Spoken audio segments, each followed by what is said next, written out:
Hello friends, welcome to நல்வாழ்வு YouTube channel. நம்ம இப்போது இந்த வீடியோவில் பார்க்க போவது சிவராத்திரி விரதம் எப்படி மேற்கொள்வது என்று தான் பார்க்க போகிறோம். சிவபெருமானுக்கான இந்த சிவராத்திரியில் விரதமிருந்து எப்படி வழிபடுவது என்பதை பற்றி பார்ப்போம். சிவராத்திரி திருநாள் அன்று என்னவெல்லாம் செய்யலாம் என்று பார்ப்போம். இந்த திருநாள் அன்று காலையில் எழுந்தவுடன் குளிச்சுட்டு நெற்றி நிறைய திருநீர் வச்சுட்டு வீட்டில் விளக்கேற்றி சுவாமிக்கு வெற்றிலை, பாக்கு, பழம் இதை வைத்து நெய்வேத்தியம் பண்ணலாம். பால், அவல், பொரிகடலை போன்றவற்றையும் வைத்து நெய்வேத்தியம் பண்ணலாம். அப்படி செய்துக்கிட்டு அடுத்ததாக ஓம் நமச்சிவாயா, சிவாய நமக என்ற மந்திரத்தை சொல்லலாம். அல்லது தேவாரம், திருவாசகம் தெரிந்தவங்க அதையும் பாடலாம்.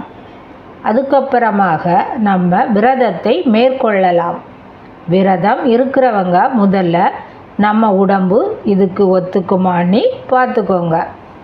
இல்லை பரவாயில்லை விரதம் இருக்கலாம் என்றால் காலையில் இருந்தே சாப்பிடக்கூடாது, மதியமும் சாப்பிடக்கூடாது, இரவிலும் சாப்பிடக்கூடாது. அப்படி இருக்க முடியாது என்கிறவங்க பால், பழம், தண்ணீர், இளநீர் போன்றவற்றை குடிக்கலாம். அதாவது சமைக்காத சாப்பாட்டை சாப்பிடலாம். வீட்டில் இருக்கிறவங்க வீட்டில் 4 கால பூஜை செய்து நெய்வேத்தியம் பண்ணி சாமிக்கு படைத்து விட்டு அதை சாப்பிடலாம். கோயிலுக்கு போகிறவங்க கோயிலில் கிடைக்கக்கூடிய பிரசாதத்தை சாப்பிடலாம். அப்படி 4 கால பூஜையும் முடிந்து விட்டது, படுத்து தூங்கிவிடக்கூடாது. மாலையில் வீட்டில் தீபமேற்றி சாமி கும்பிட்ட பிறகுதான் தூங்க வேண்டும்.